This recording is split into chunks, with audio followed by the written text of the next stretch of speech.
네, 안녕하세요. 2030 고민입니다. 오늘은 지금 현재 차트에서 좋아 보이는 코인들과 그것이 왜 좋아 보이는지 그 근거에 대해서 좀 간략하게 소개를 해드리려고 해요.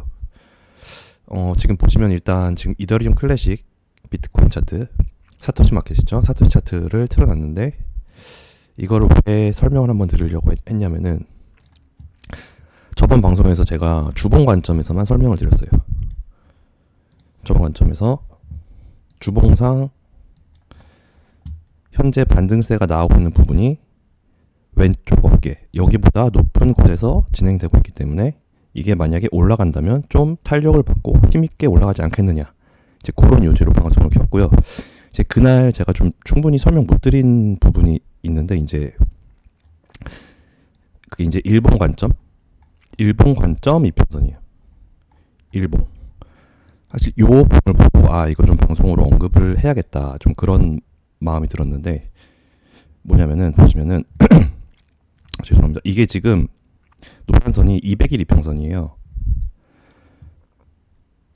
보시면 과거에 200일 이평선에 가격 움직임이 닿았을 때 어떤 움직임을 보여왔냐, 이제 그거를 중점적으로 말씀드릴 건데 지금 가격이 얼마 전에 슈팅으로 인해서 200을 살짝 넘고 200 위에 걸쳐 있어요.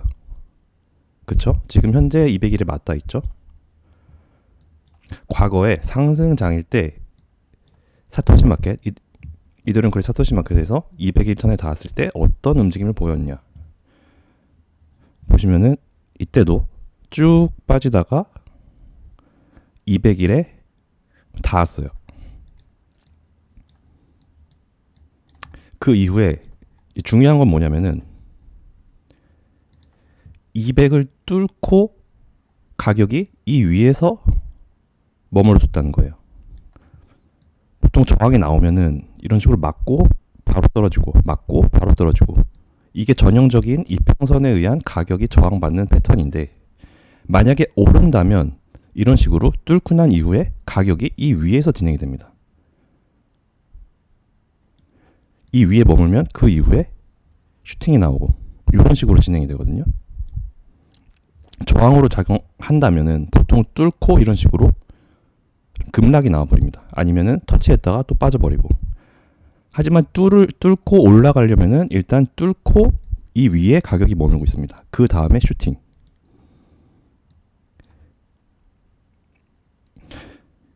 저항으로 작용. 빠진 다음에 저항으로 작용하면 이런 식으로 맞고 바로 떨어지고, 과거에 반등 실패할 때도 맞고 바로 떨어지고.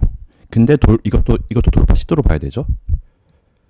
제가 하방에서 지속적으로 터치해주는 건 돌파 시도라고 말씀드렸어요. 이때도 200을 터치해주고 그 다음 저점을 높여가면서 다시 한번 뚫고, 여기서도 200을 뚫고 이 위에서 가격이 머물고 있죠. 그러니까 슈팅. 마찬가지로 지금 자리에 뚫고 지금 이 위에 올라와 있어요. 얘가 한 번 더 슈팅을 하려면은 전제 조건이 가격이 지금 이 200선 위에서 진행이 돼야 됩니다. 차트가 이 위에서 형성이 돼야 돼요. 만약에 뚫고 내려와 버린다? 글쎄요.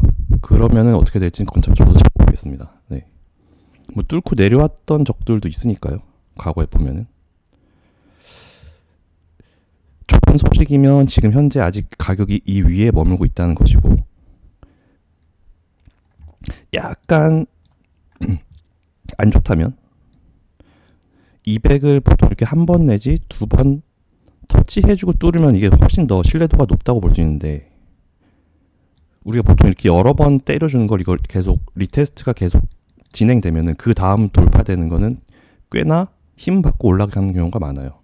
그만큼 신뢰도가 높은 상승이라고 볼 수 있습니다. 근데 지금 이 큰 슈팅 이후에 200일을 하방 돌파하고 처음으로 다시 200일 뚫어준 거예요. 그렇기 때문에 사실상 한 번쯤은 저항이 나올 수도 있다. 그 정도는 조금 주의를 하셔야 되고, 만약에 이 관점으로 과거에 200일 뚫었을 때 뚫고 가격이 위에서 머물렀을 때 여기 이런 식으로 이런 식으로 진행이 된다고 했을 때 가격이 이 위에서 계속 머물면 이번 주를 좀 지켜보셔야 되죠. 현재 22일, 다음 주 주봉 마감까지 한 5일, 6일 지켜봤는데 이 위에 머물고 있다. 그러면은 저는 한 번 더 쏴줄 수도 있다. 왜? 과거에 200일을 뚫고 그 위에 가격이 머물렀을 때 펌핑이 나왔으니까. 요 관점을 좀 설명을 해드리고 싶었어요. 크게 봤을 때는 이 위에서 반등이 진행되고 있다. 요거는 희소식이다. 네. 그렇게 보시면 될 것 같고,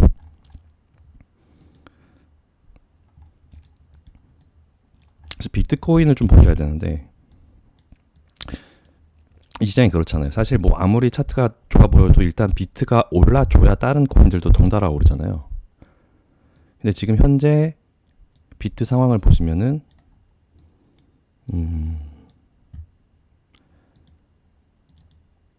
요거를 꼬리를 좀 빼고 보면 1, 2, 3파 진행 중 이렇게 볼 수 있거든요. 꼬리를 떼는 이유는 사실 이런 구간에서는 워낙 뭐라고 해야 될까요? 좀 페이크가 많습니다. 세력들에 의한 뭐 요즘 용어로 치면 뭐 샤킹 친다. 뭐 이 표현이 맞는지 모르겠는데 보통 이런 구간에서는 뭐 각종 뭐 대도 않는 이슈들을 갖다 붙이면서 위로 갔다가 아래로 갔다가 이제 그런 식으로 가격 예측을 좀 힘들게 하는, 소위 말해서 이제 개인 투자자들 불안하게 하는 거죠. 뺄 수도 있고 오를 수도 있고 그런 구간이 이 구간에서 거의 한 2달째 지금 진행이 되고 있는 겁니다. 그렇기 때문에 그냥 속 시원하게 사실 몸통이 제일 중요하거든요. 몸통 마감이 어디서 되느냐가 제일 중요한데 꼬리 자르고 봤을 때 현재 어쨌든 1, 2, 3의 형태를 가져가 주고 있다. 그리고 만약에 다음 주 혹은 다다음 주에 몸통 마감이 이 위에서 되는 주봉이 발생한다. 이러면은 대부분의 알트들 혹시 방금 말씀드린 이더리움 클래식 포함해서 좀 더 시원시원하게 펌핑이 나오지 않을까. 그런 식으로 봐주시면 될 것 같습니다. 지금 지금 비트코인이 이 위로 뚫고 나와주는 게 사실 중요한 게, 사실 여기를 뚫고 나와주면 이거는 거의 중단기라고 해야 될까요? 중단기적인 추세 전환으로 봐도 될 정도로 지금 이 빨간 저항 위로 올라오는 게 중요하거든요. 그렇잖아요. 1, 2, 3으로 진행되려면 여기를 뚫고 나오는 게 선행돼야 되는 조건이니까.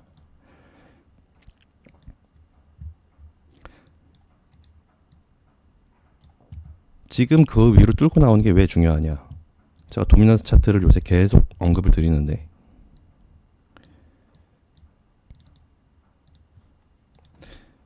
도미넌스가 더블탑 이후 빠질 가능성이 높다 언급드렸고, 그 이후에 이 매물대를 뚫지 못하고 저항받았어요. 사실 이거 전형적인 약세 모멘텀, 가격 움직임이 전형적인 약세 움직임이라고 보시면 되는데 그 이후에 상승 추세도 뚫고 내렸어요. 이 말인즉슨 얘도 당분간은, 정상적인 분석으로 봤을 때 당분간은 떨어져 줄 가능성이 높다. 이렇게 보시면 될 것 같은데, 얘가 떨어지는데 비트가 올라가면 어떻게 되냐? 그때 알트 펌핑이 20%, 30%, 많이 오른 애들 뭐 50%, 60% 이런 식으로 펌핑이 나오는 겁니다. 그렇기 때문에 비트를 중요시 봐야 한다. 비트는 지금 수렴 상단 쳐주고 있죠.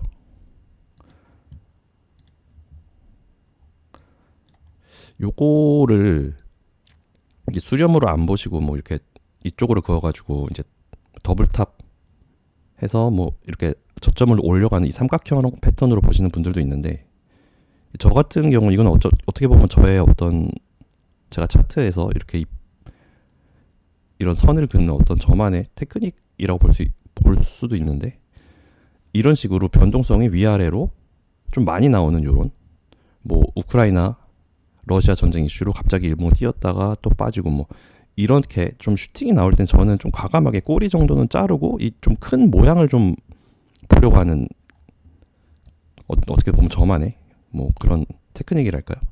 네. 그 때문에 저는 사실 여기를 수렴으로 보거든요. 비트코인이 현재 삼각 수렴을 겪고 있다.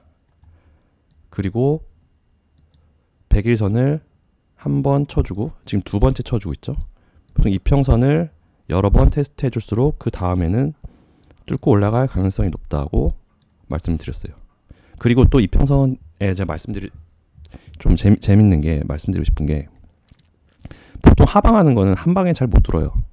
근데 얘가 이렇게 계속 쳐주면은 이게 기울기가 점점 이렇게 완만해집니다. 완만해지면 어떻게 되냐? 뚫기가 쉽습니다. 하방하는 애는 이 하방하는 모멘텀 때문에 이 힘이 강해서 보통 한두 번에 잘 못 뚫어요. 근데 계속 이렇게 아래서 망치로 철판 피듯이 탕 쳐준다. 점점 완만해지고 그 다음에 뚫고 올라가는 겁니다. 지금 보시면은 이평선을 한 번 쳐주고 지금 두 번째 쳐주고 있죠. 이러면은 가격이 점점 진행되고 크게 빠지지 않는 이상 그 다음번에 뚫고 올라가 줄 가능성이 높다. 이평선은 그런 식으로 이해하시면 됩니다. 일단 뚫고 올라와주면 지금 200선이 살짝 미세하게 하방하고 있는데 얘도 점점 펴질 것이고 그 다음에 이 위에서 가격이 진행되면 이 평평해진 이평선도 그 다음에는 마찬가지로 뚫고 올라가기가 좋아지고 물론 저항은 나오겠죠. 비트코인에 있어서 200일선은 꽤나 중요한 의미를 갖습니다.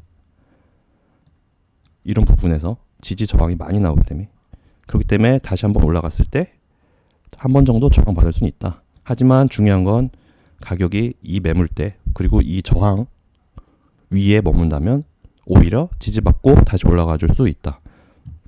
그런 식으로 보시면 되겠습니다.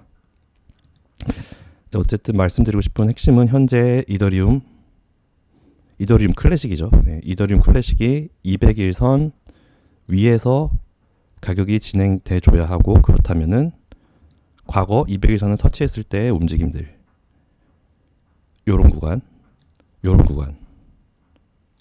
기술적 분석이라는 게 그렇습니다. 과거 차트에서 일어났던 일들 한 번 내지 두 번 내지 일어날 확률은 똑같은 시장 상황에서 다시 한번 반복될 확률이 높다.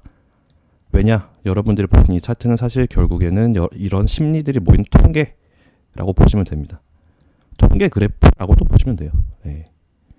사실 통계에 의거해서 만든 게 결국엔 차트니까요. 네. 그렇기 때문에 지금 이 구간에서 200일 위에서 가격이 돌아주는 게 중요하다. 그럼 한 번 정도 더 슈팅이 나올 수가 있다. 그렇게 보시면 될 것 같고 마찬가지로 비트코인이 이번 주 다음 주 주봉 몸통이 이 위에서 마감돼야 한다. 너무 지저분하니까 다시 한번 설명을 드릴게요. 주봉이 여긴 보라색으로 해놨는데 주봉이 이 위를 뚫고 올라와서 몸통이 이 위에서 마감해줘야 된다. 그럼 굉장히 긍정적인 시그널로 볼 수 있다. 네, 이 정도로 보시면 될 것 같습니다. 네, 감사합니다.